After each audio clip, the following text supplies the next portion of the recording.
Boa noite a todos. Uma alegria estar de novo aqui juntos, com o objetivo tão nobre de estudar, de procurar aprender um pouco mais a respeito de nós mesmos, a respeito das leis divinas, das leis naturais e morais, que nos orientam a todos no caminho da felicidade. E é sempre bom lembrar que nós aqui nos colocamos à disposição de servir, de buscar responder às perguntas da melhor forma que a gente consegue com os nossos conhecimentos, mas que não são respostas definitivas e completas. A doutrina espírita é uma doutrina muito ampla, que possui muitas orientações a respeito de muitos aspectos da vida material, mas principalmente da vida espiritual, mas ela também não responde todas as questões. E o que a gente se dispõe aqui é passar todo o conhecimento, toda a experiência que a gente já adquiriu nesses anos de estudos, e se a gente não conseguir, a gente pede ajuda de vocês, fala que vai estudar e traz na outra semana, Então vamos começar. João Balbo, você começa para nós? Perfeitamente. Um abraço fraternal a todos vocês. A pergunta a mim dirigida é a seguinte: por que quando eu vou ao cemitério fico bocejando sem parar o dia inteiro? Veja bem, cada um de nós tem um tipo de sensibilidade, uns com sensibilidade mais apurada, outros menos. No seu caso, certamente, você tem uma sensibilidade maior do que o normal. E quando a gente vai a um cemitério, um hospital, são locais onde estagiam entidades, por exemplo, que estão desencarnadas e muitas vezes, pobre delas, não sabem da sua situação ainda, não sabem nem que desencarnou. São aquelas pessoas que morrem, não desencarnam.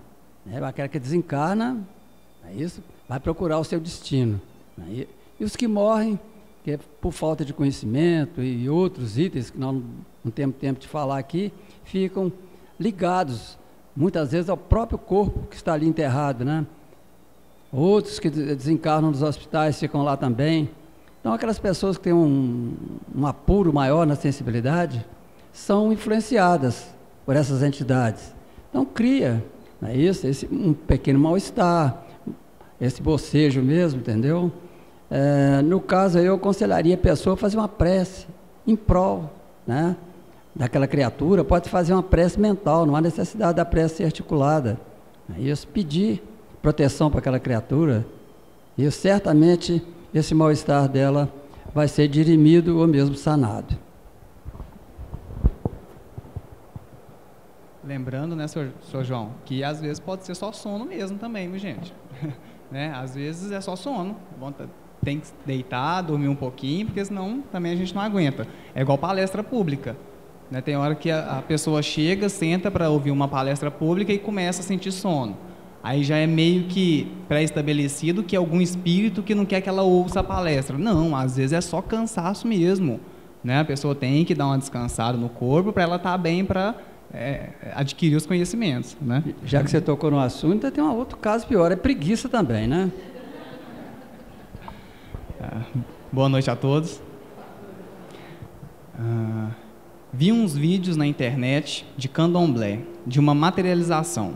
Algo entrava nos trajes e giravam e andavam com as roupas. Uma das roupas era um quiosque de palha que girava. O que pode ser? Infelizmente eu não sei. Não vi o vídeo na internet, a gente já conversou aqui também, nós não vimos esse vídeo. Pelo que a pessoa está dizendo, é uma sessão de candomblé onde teve uma materialização e teve algumas materializações de efeito físico, alguns trajes ali giravam em volta das pessoas, e algumas roupas que andavam, alguma coisa assim. O que a gente pode dizer é o que a doutrina espírita nos esclarece da materialização. Esse vídeo específico, infelizmente, eu não vi. Vou até, chegando em casa, vou procurar no YouTube para a gente procurar saber melhor do que se trata. Mas quando a gente fala de materialização dentro do Espiritismo, por exemplo, materialização, eu tenho que mover um objeto. Para que eu mova esse objeto, ou para que o espírito mova esse objeto, e ele não tem nenhum meio físico visível para mover isso, ele precisa de um meio, né, para chegar até esse objeto. Ou seja, eu tenho que movimentar esse copo. A minha mão não chega até esse copo. Eu preciso de um intermediário aqui que vai auxiliar com que eu movimente o copo, né? Então, qual que é esse intermediário que os espíritos utilizam quando eles querem fazer uma materialização, né, uma materialização ou um efeito físico? Ectoplasma, né? Todos nós sabemos disso. Todo ser humano, né, as plantas também liberam essa substância que a gente chama de ectoplasma. Tem algumas pessoas que têm uma capacidade de liberar mais ectoplasma do que outras, né? São aquelas que a gente chama de médiuns de efeitos físicos, né? Médiuns ostensivos ou médium de efeito físico. É aquele médium que consegue liberar mais ectoplasma, o espírito pega desse ectoplasma e ele movimenta a matéria através dele. Lá no livro dos médiuns, o Kardec vem explicar direitinho como é que funciona esse sistema, né? Ele fala que o espírito é como se ele utilizasse do ectoplasma como se fosse uma luva, né? E ele movimenta o objeto. Então, esses fenômenos de poltergeist, né, que a gente ouve falar, de cadeiras que se movimentam, né? Eu sou da área da enfermagem. Eu trabalhei durante um tempo no Bento Mene, aqui na clínica psiquiátrica Bento Mene. E durante o meu horário de almoço, eu fazia no espaço livre que a gente tem lá, né, na área verde, e lá tem um auditório e ficavam umas cadeiras lá dentro, trancada. Durante o horário de almoço ficava trancado. Eu ia fazer meu horário de descanso lá, né, e eu estava lá no meu horário de descanso, de repente eu começava a escutar cadeiras movendo. Escutava uma cadeira movendo aqui dentro, né, escutava outra cadeira movendo. De vez em quando, aquilo me incomodava tanto, que eu sabia que aquilo é espírito mesmo. Espírito tem em qualquer lugar, gente. E ele vai utilizar desse ectoplasma que tem no ambiente. E ele vai fazer essas movimentações.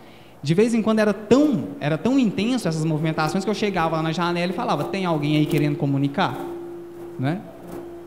Algumas vezes acontecia, a cadeira se movia. Era um espírito querendo comunicar. Então, às vezes, o espírito ele se utiliza disso aí. Então, uma materialização, né, ou melhor aqui dizendo, né, essa movimentação de matéria acontece normalmente. Isso a gente que ainda não estuda muito sobre isso, mas isso é normal. Isso acontece desde a antiguidade que isso acontece. Isso vai continuar acontecendo.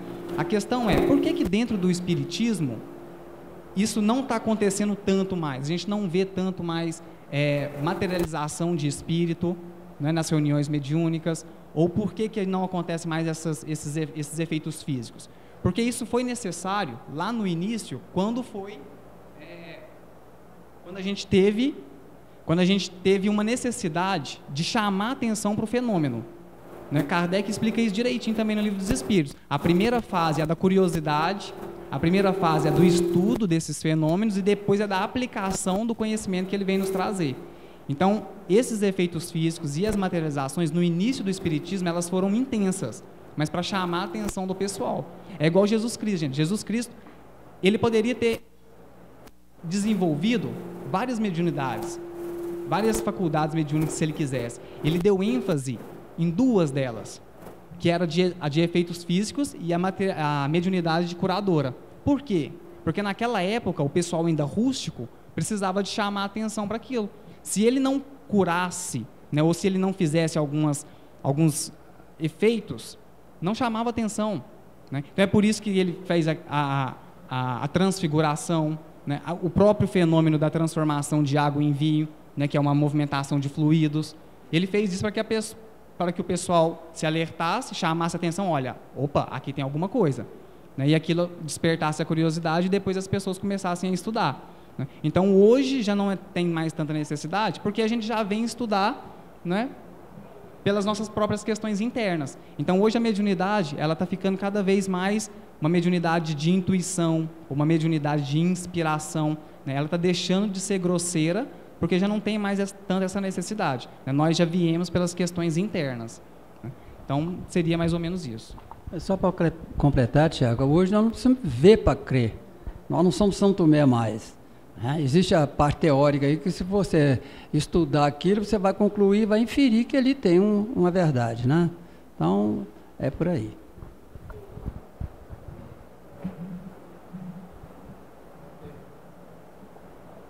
uma pergunta muito interessante, que eu acho que pode servir para muitas pessoas.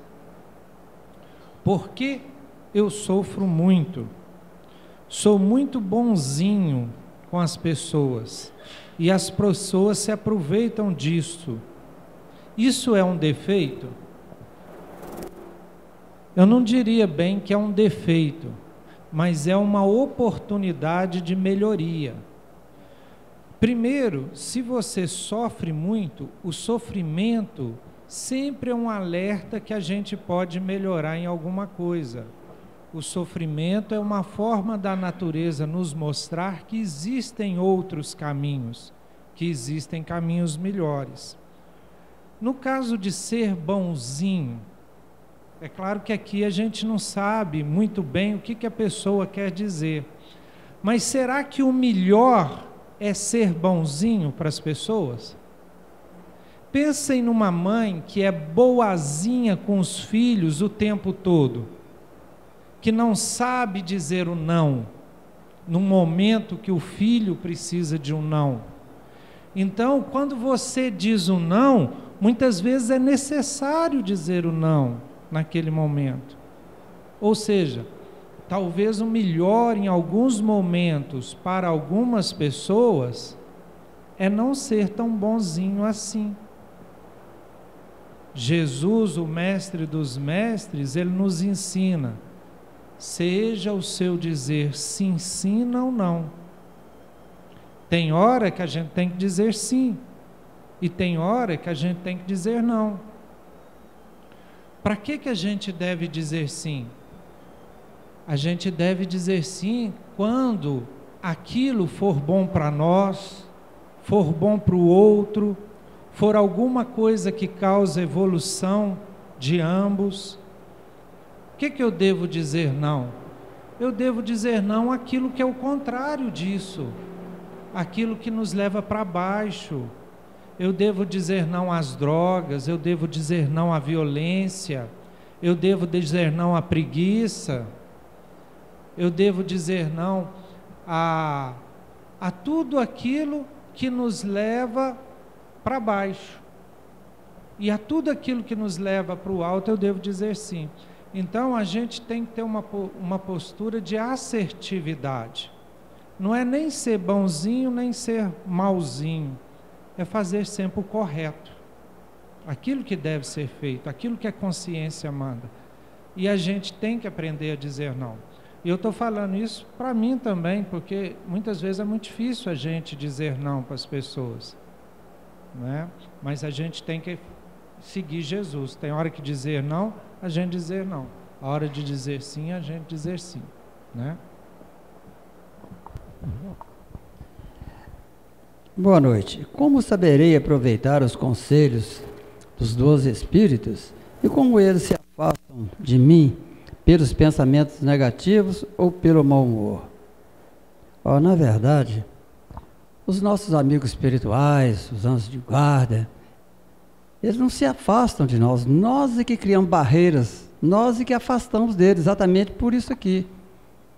Isso. Porque pelos atos negativos que nós estamos praticando, muitas vezes deixando de ouvir a inspiração durante o sono, né? Porque todo dia quando a gente dorme, o nosso corpo espiritual volta à pátria, né? Ele emancipa do corpo físico, o corpo físico fica descansando, recuperando as células cansadas. Então é hora de a gente aproveitar. Eu tenho um comportamento que toda noite, quando eu vou dormir, eu faço um agradecimento. Eu agradeço meu corpo todinho, começo lá da unha do pé até no cabelo. Principalmente os órgãos internos, né, do abdômen, do tórax. Os meus órgãos sensoriais, né, apesar de eu estar com 80 anos já, né, a gente ainda sai correndo. Aí, se uma pessoa quiser me bater, eu ainda tenho força para correr, né? O meu corpo está obedecendo o meu espírito ainda, então é preciso, e a gente se colocar à disposição. Eu não sei o que eu posso ser útil no mundo espiritual, então eu chego lá, eu estou à disposição de vocês aí, eu gostaria de ser útil em alguma coisa aí, e se eu tiver merecimento, que eu possa frequentar um curso aí no mundo espiritual. Então a gente é cercado não é isso? De entidades que querem o nosso progresso, principalmente aqueles que nós denominamos nossos amigos espirituais, certo? Que não são espíritos super adiantados, são iguais ou melhores um pouco, porque eles são melhores porque eles estão no plano espiritual, eles têm uma facilidade maior do que a nossa, né? Nós estamos enclausurados aqui nesse corpo, que nos cria muitas dificuldades, né? Então, eu acredito que a pessoa vai ser orientada, vai ter intuição, isso. Todos nós temos esse dom da intuição, de recepcionar isso dos bons espíritos. Olha para aí.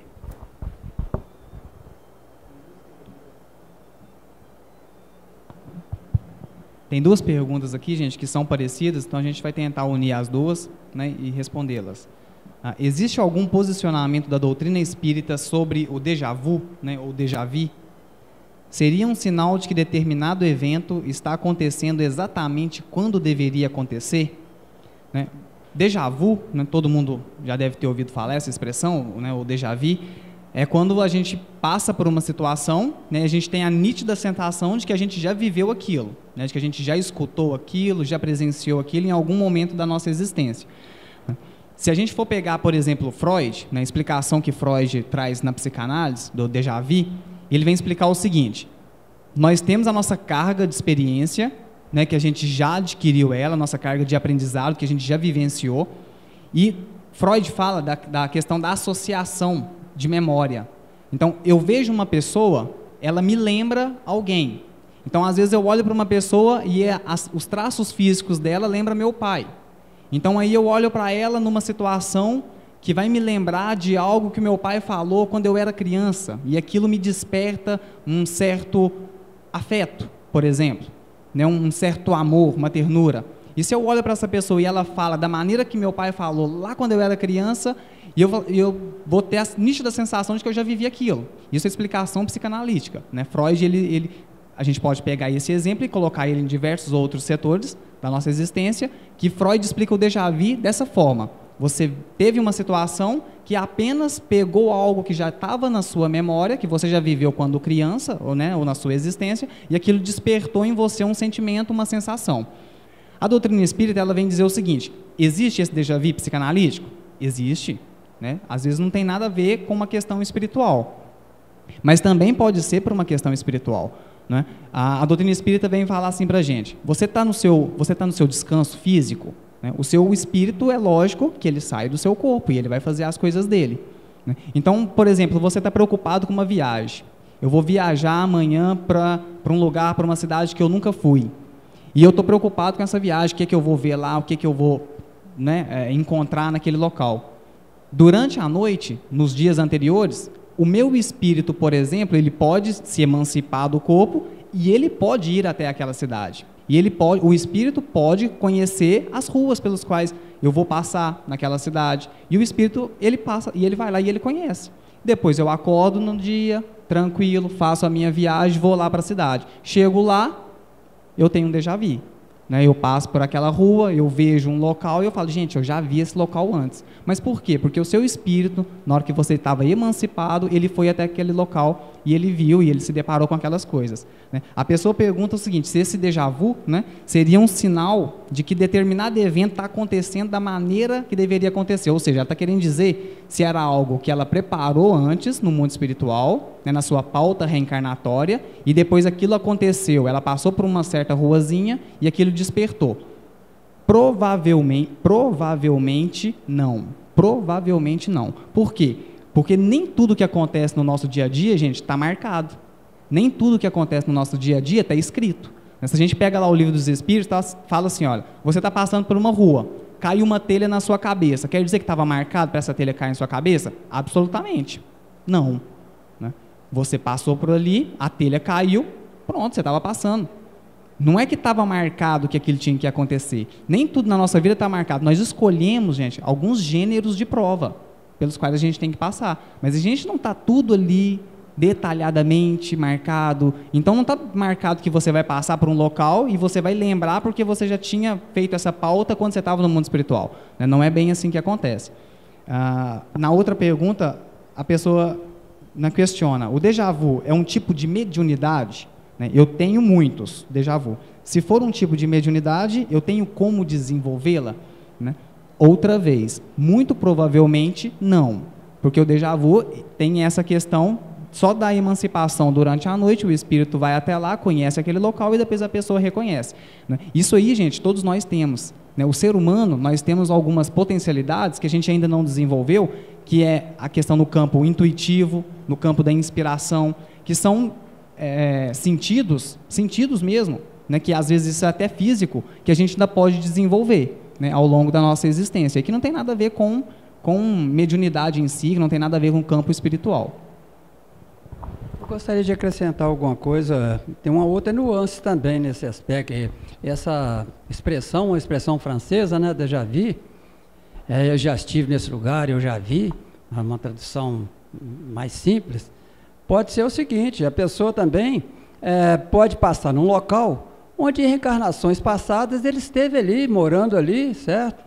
Então, fica gravado no cérebro perispiritual dele e através de um flash forçado pelaquela circunstância, ele está andando naquele local ali, que 200, 300 anos que ele passou ali, aquilo vem na memória dele, falou, eu já passei aqui. Isso já aconteceu com as pessoas de minha intimidade, até uma criança, entendeu? Que lá na Itália chegou falando, eu já estive aqui, ali tem uma rua tal, assim, tudo assim desse jeito, entendeu? É porque ela já viveu, pode, né? Estou colocando...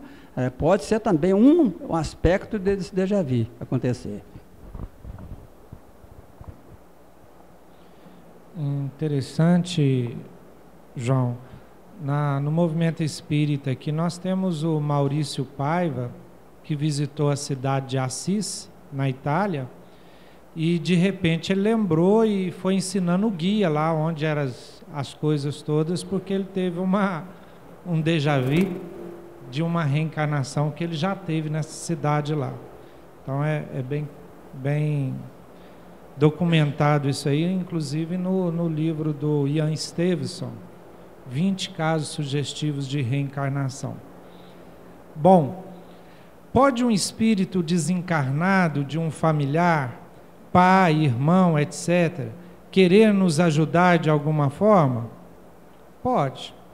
Por fim, querer nos prejudicar por não estar preparado para isto? Pode até ser, né? Apesar que se é um pai, se é um irmão, provavelmente ele quer mais nos ajudar do que nos prejudicar.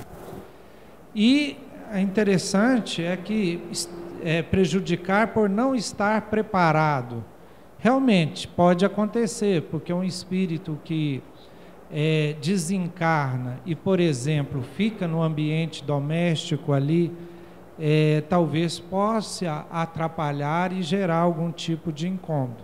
Não é muito comum, mas pode acontecer. E aí, com a prece, com a oração, pedindo para que ele seja socorrido e trazendo talvez para o atendimento espiritual aqui, esse espírito familiar desencarnado vai ser auxiliado e ser levado para, digamos assim, para um local, um hospital, alguma coisa que ele vai ser auxiliado.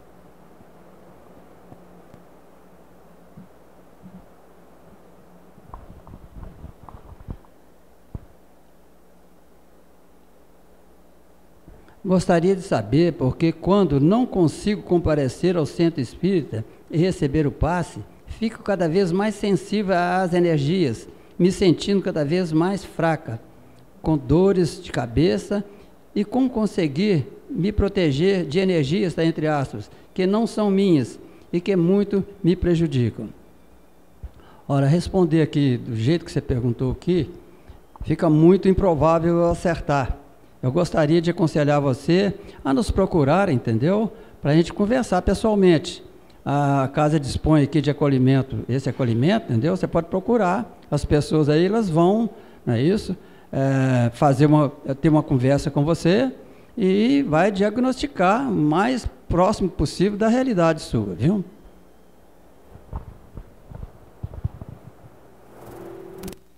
Queria que vocês falassem sobre como a doutrina espírita trata a encarnação de gêmeos. Bem, da mesma forma que trata a encarnação em família. Da mesma forma.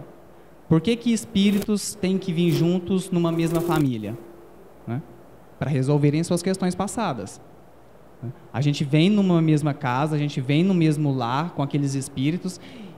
E por que às vezes é tão difícil a gente ter, né, a gente conviver bem em família? Né? Às vezes é tão complicado, fora de casa, né, a gente é educado, a gente é cordial, mas chega dentro de casa, a gente trata o outro, né, de forma áspera, de forma deseducada.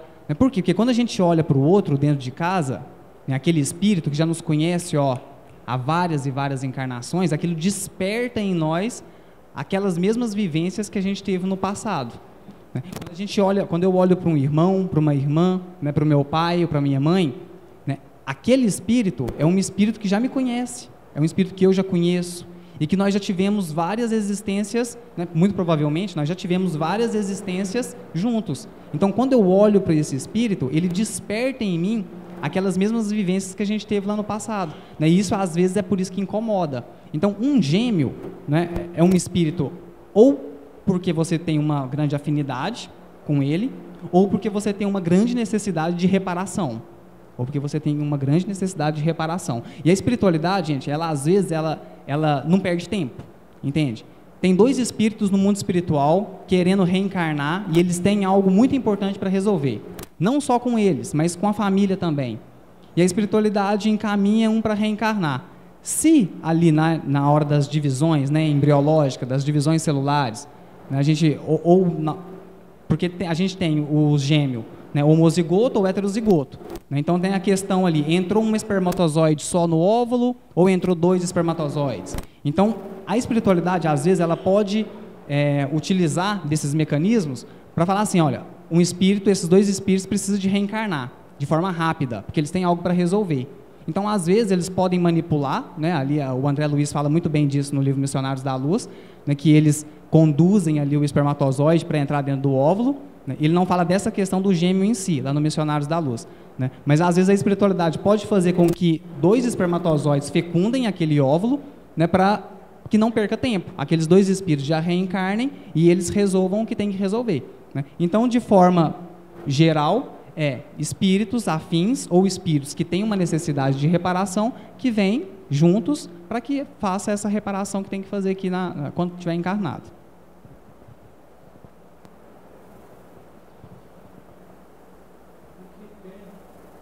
O que tem o Espiritismo a dizer sobre os signos?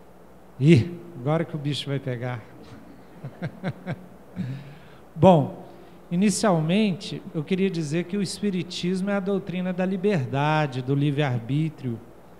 Kardec, ele é bem claro na terceira parte do Livro dos Espíritos, nas leis morais, quando ele apresenta essa lei do livre-arbítrio. E, nesse mesmo momento, ele coloca que não há um destino, nós não somos destinados a X ou a Y, mas que o destino nosso nós mesmos construímos. Existe até aquela frase bonita, né, do Chico, que ninguém pode mudar o passado, mas podemos mudar o futuro a partir do presente, ou seja, liberdade, livre-arbítrio, capacidade de construir aquilo que nós queremos para nós mesmos. Então, se a questão de signos, a gente tiraria essa liberdade de escolha, liberdade de decisão, o Espiritismo não concorda com isso. Agora, todos nós sabemos que os astros de alguma forma nos influenciam. Primeiro, materialmente. É impossível negar a influência da Lua na Terra, né? A Lua nas marés, nos próprios seres biológicos, nas mulheres que vêm herdando tudo isso. Então, os astros nos influenciam. Quanto mais perto, maior a influência. Quanto mais distante, menor a influência. Então, de alguma forma, devem nos influenciar até de forma psíquica também. Agora, daí a dizer que por causa do momento do nascimento, a configuração dos astros, isso vai dizer que a pessoa é mais extrovertida, mais introvertida, tem isso, tem aquilo. Isso aí só mesmo a trajetória reencarnatória do indivíduo nas múltiplas vidas que ele viveu é que vai dizer o que esse indivíduo construiu para si mesmo. Qual foi a herança que ele deixou para si mesmo. E é claro que essas tendências, né, esse jeito de ser, essa construção, pode ser até descrita, pode até, por exemplo, um espírito que conhece e pode até dizer assim, essa reencarnação, essa pessoa vai ter essas tendências, vai ter aquilo outro, mas por causa dos próprios atos, como consequência das ações e reações do uso da própria liberdade daquele espírito. Ou seja, por causa da data do meu nascimento, eu ser assim ou não ser assim, não tem nada a ver. O que tem a ver realmente o nosso passado espiritual, o que nós plantamos e que hoje nós vamos colher. Eu até acredito, sabe, complementando o nosso querido Jomar, que as influenciações astrais podem até influenciar mesmo, entendeu? Mas não criar uma dependência daquilo, né? Um maktub, estava escrito, vai acontecer aqui, de jeito nenhum. Quem constrói o nosso destino somos nós mesmos, não tenhamos dúvida disso. A pergunta destinada a mim é a seguinte: boa noite. No último tratamento espiritual que fiz, não apareceu nenhum espírito, somente espírito amigo, aqui do Jesus de Nazaré. O que isso quer dizer? Os espíritos se escondem ou realmente não havia? Bom, você colocou aqui no último, dá para entender que você já fez mais de um. Então, eu não gostaria de afiançar nada, de afirmar nada, porque não foi eu que te atendi. Mas eu gostaria de te aconselhar a procurar alguém da casa aí, né, principalmente aquelas pessoas responsáveis pelo seu atendimento, e você fazer essa indagação a eles, porque fica muito difícil, né? Aí eu queria colocar tudo no condicional aqui, fica ruim para mim responder. Obrigado. Quando tem uma mulher grávida, o espírito só faz parte daquele corpo quando a criança nasce? Né? Até tem pouco tempo a gente respondeu uma pergunta aqui parecida com essa. Né? Não, o espírito ele já começa a se ligar àquele corpo, né, desde quando acontece a concepção. Né? Lá no Livro dos Espíritos eles vêm falar para a gente, desde a concepção o espírito já começa a se ligar naquelas primeiras divisões celulares ali, né? Ovo, blastômero e por aí vai. Ali o espírito já começa a se ligar, ele já começa a entrar num certo torpor, né, numa certa inconsciência, saindo do mundo espiritual, já se preparando para vir para o mundo encarnado. O André Luiz, né, se a gente for pegar o Missionários da Luz também, né, mais uma vez, ele vem falar para a gente de reuniões, por exemplo, um casal. E esse casal tem um problema com um espírito, né, de uma encarnação passada, e aquele espírito precisa de voltar, que eles têm um problema para resolver. Antes do casal aceitar, né, que a mulher fique grávida e tudo, que aquele espírito venha, há reuniões no mundo espiritual. Durante o sono físico, a espiritualidade que está coordenando aquele processo de reencarnação, pega aqueles dois espíritos que se emanciparam durante o corpo físico, chamam eles para uma conversa, sentam com eles, explicam, falam daquele espírito, eles relembram, estando no mundo espiritual, relembram da dificuldade que teve com aquele espírito e faz o pedido. Olha, ele está precisando de voltar. Ele está precisando porque vocês precisam de resolver algumas questões. E aquele casal em conjunto, se assentir, né, permite com que aquele espírito retorne. Então, ou seja, a reencarnação, ela começa muito antes, até da relação sexual que vai levar àquela concepção. A reencarnação já começa muito antes. E aquele espírito já começa a ficar imantado, aquele casal, eles têm a relação, têm a concepção, e o espírito ele vem. Né? Quando a gente vai analisar, por exemplo, psicologia fetal, gente, o aparelho auditivo de um feto, né, de um embrião, ele só desenvolve depois dos 4, 5 meses de gestação, mais ou menos, que o aparelho auditivo consegue se desenvolver. A gente tem casos, relatos, de pessoas que fazem, por exemplo, né, regressão de memória, não de outras existências, dessa existência mesmo, que ela lembra de fatos que aconteceu né, ou que a mãe dela falou algumas coisas, quando ela estava na barriga da mãe, com menos de 4 meses. Com menos de 4 meses de gestação. Ou seja, o aparelho, se a gente for pegar, eu estou tentando explicar aqui pelo lado material, pelo lado físico. Se a gente for pegar o lado físico, como é que você explica isso? O aparelho auditivo daquele embrião ainda não estava desenvolvido. Coisas que aconteceram, fatos que aconteceram antes dos 4 meses. Né? Completei esses 4 meses de gestação. Então, ou seja, quem é que estava alerta ali naquele momento que ouviu? O espírito. Porque o espírito já estava ali. Ele já estava fazendo parte daquele processo. O espírito, gente, até mais ou menos os 4 anos de idade, né, ele ainda fica...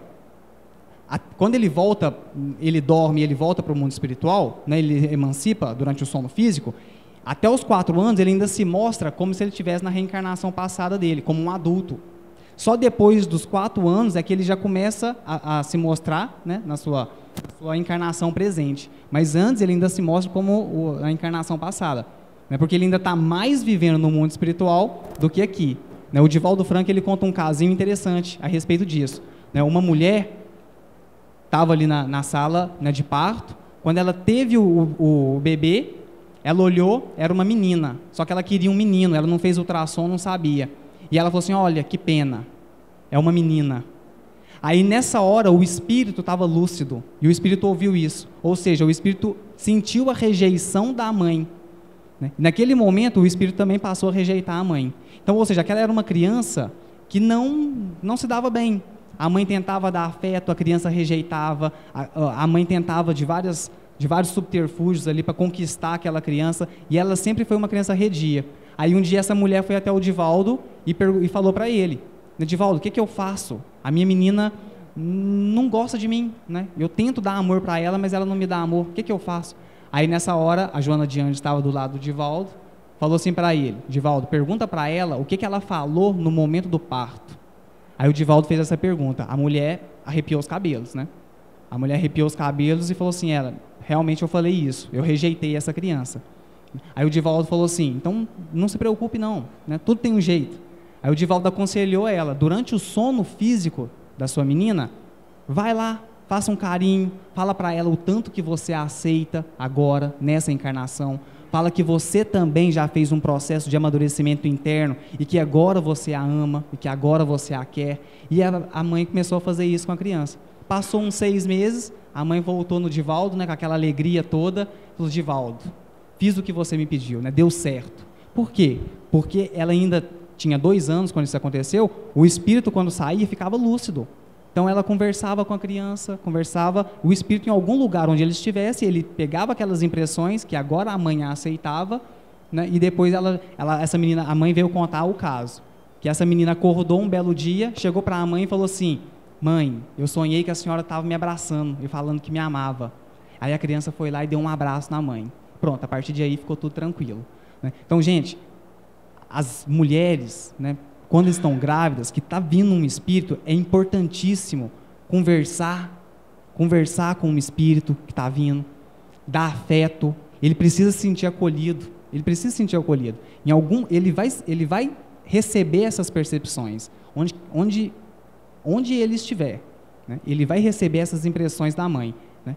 Isso é lógico, de coração, de emoção, de afeto, não só o que ela fala, né? É afeto. Se a mãe sentir esse afeto, a criança vai receber. A gente tem hoje, Jomar, uma psiquiatra chamada Eleanor Luzes, que a tese de doutorado dela, ela vem trazer mais de 200 casos nas diversas culturas de relatos onde o espírito, né, que está reencarnando tem alguma comunicação com a mãe durante a gestação e que a mãe fala assim, olha, eu conversei com esse espírito durante o sono, e ele falou para mim que vai vir assim, que vai vir com essa marca, que vai vir desse jeito, e depois quando reencarna, tá lá, do jeitinho que a mãe tinha predito, né, durante a sua gestação. Então tem uma importância muito grande das mulheres receberem esse espírito que está chegando, com afeto. Tiago, vou cortar a sequência aqui, que chegou uma pergunta aqui que eu acho que tem a ver com a sua resposta, então eu pediria para você responder, que é a seguinte: se é comum um acordo entre os casais que acolhem um espírito como filho, como se explica que eles provocaram o aborto? Por que provoca o aborto? Tá, mas o aborto tem várias questões.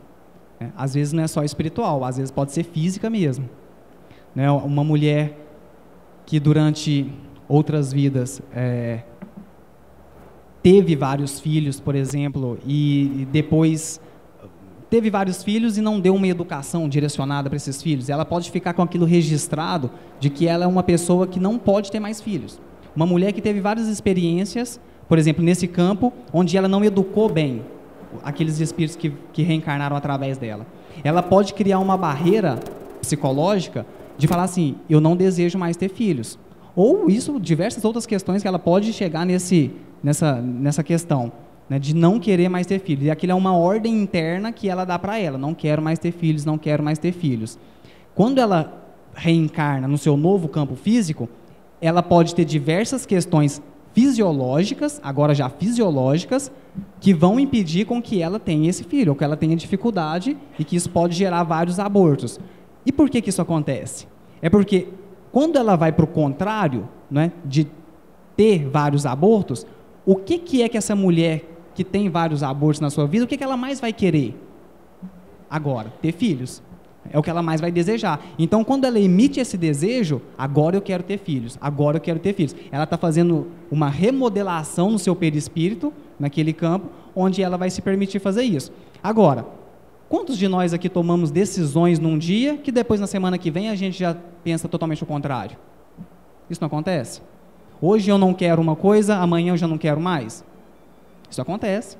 Então, vários desses acordos são feitos, o espírito reconhece que tem a necessidade do outro reencarnar e ele assente, não, pode vir. Só que vai passando, ele pode, quando começa a ter essa magnetização entre o espírito que está reencarnando mais a mãe, pode haver uma rejeição. As lembranças dela, daquilo que aconteceu no passado, pode se tornar mais fortes e ela pode rejeitar. Então, durante a gestação, isso pode acontecer, ela pode mudar de opinião. E ela pode rejeitar o próprio feto, né, o próprio espírito que está reencarnando, também pode rejeitar. E isso vai desembocar, então, né, inevitavelmente, num aborto. Então, tem várias questões nesse sentido. Mas é o que pode acontecer. A gente muda de ideia. Um espírito também, você tomou uma decisão importante, mas você também pode mudar de ideia. Muito bom. Uma pergunta muito interessante também. Na Umbanda, é presente a manifestação mediúnica, onde trazem espíritos que já viveram como escravos, índios, crianças, etc. Podemos considerar a Umbanda uma extensão do Espiritismo? Não. O que acontece? A mediunidade é um fenômeno natural, então ela não pertence ao Espiritismo. Nós temos mediunidade na Umbanda, nós temos mediunidade no Candomblé, nós temos mediunidade na Igreja Católica, no movimento carismático. Nem por isso nós vamos chamar o movimento carismático de Espiritismo. Nós temos mediunidade em algumas igrejas pentecostais, nós temos mediunidade nos Shakers. Cada uma dessa denominação utiliza a mediunidade, usa da mediunidade como um fenômeno natural de comunicação entre os desencarnados e os encarnados. Agora, quando a gente fala em espiritismo, a gente fala num corpo doutrinário muito sólido, que tem princípios muito firmes, básicos, né? Que sustentam tudo aquilo que se chama de espiritismo. Eu acabei de falar um aqui agora, da liberdade, do livre-arbítrio. Esse é um princípio fundamental. Se alguma coisa fala contra essa possibilidade, essa potencialidade do ser humano, já conquistada na evolução, não pode se colocar como espiritismo. Então, o espiritismo ele tem um ordenamento que foi, inclusive, codificado por Allan Kardec. Lá começou em 1857 com o lançamento do Livro dos Espíritos. Então, para se determinar que seja espiritismo, tem que ter uma coerência com esses princípios basilares. Agora, por que se fala, né? Se confunde algumas vezes o espiritismo com o umbandismo? Por causa da mediunidade, porque eles utilizam a mediunidade também. Nada contra nenhuma dessas denominações religiosas. desses segmentos, né? Inclusive eles podem, a Umbanda, por exemplo, ela é a única religião totalmente brasileira, ela é uma religião onde se mistura espiritismo, catolicismo e o candomblé, africanismo. Então, o que acontece? Ela tem elementos das três coisas, ela é misturada. E, então, é só para esclarecimento, né? A Umbanda, ela é misturada desses três elementos, o candomblé realmente vem das religiões africanas, e o espiritismo, ele tem origem no estudo dos fenômenos espíritas feitos por Allan Kardec no século XIX, mais propriamente na década de 50, 60 até 69, né? De 1854, quando ele começou os estudos, até 1869, quando ele desencarnou. Vou dar mais uma, né, Sr. João? E a pergunta que é feita aqui, ela já foi respondida brilhantemente para o nosso companheiro Tiago, mas eu gostaria só de acrescentar alguma coisa e ler a pergunta. Dá tempo aqui. Ó.